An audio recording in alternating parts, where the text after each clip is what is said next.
Like, I don't know if you're like me. I not so much now as I used to be, but obsessed with serial killers. Okay. Used to love that shit. Read all the books. I've read these specifically these two books I read. Mm-hmm. Is this guy? One guy in particular. He was with the FBI, Mm-hmm. and freaking lawnmower. I And he wrote a book. He was one of the founding people for the Quantico in Virginia, the FBI unit, Quantico, the behavioral science unit. Okay. The ones that came up with the idea of profiling serial killers. Oh, okay. Like these are the guys that were like, he's gonna drive a Volkswagen. He's gonna be a white male in his 30s to 40. Like, and they were able to pin this stuff down with fair amount of accuracy, like really crazy. Mm-hmm. He was one of the founding guys John Douglas. I think it's John Douglas. Okay. And there's a couple other guys. But anyway, this show Mindhunter on Netflix. It's awesome because it goes through that period of time where they were coming up with these techniques to profile serial killers, repeat offenders, and the backdrop is what was like early 80s, late 70s, early 80s, something like that.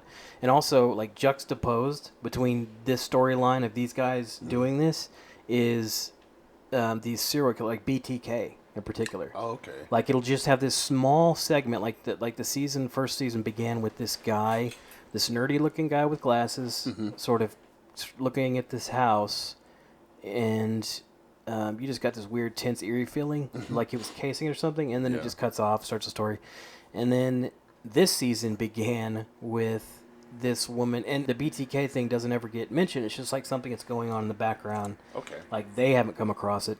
But anyway, season 2 begins. It's great because it begins with this woman coming home. You don't know who she is. She's just coming in. She's calling out. She doesn't hear anybody home, but she starts to hear like a noise, like a door. Mm-hmm. And she looks down the hallway and she sees one of the doors is like kind of open, crack. Sort of like, and it's just got back and forth, like boom, boom, boom, like just a little bit. Oh, wow. And she's like, she slowly goes towards the door. She opens it and it's her husband. And it doesn't ever say this is BTK, but like if you know... Like, you know what he looks like. Anyway, it's her husband, and he's, like, wearing this woman's mask, and he's tied up, and he's got a bag. Like, and he's all, and he's in women's clothes. And he's like, honey, no. It's don't be scared. And she's, like, running off, like, what the fuck? Who the fuck are you? And then that ends, and then we get into the story again. Like So what interests you most about, like, that whole aspect of the serial killers? Man, I don't know. Like, when I was younger, it was...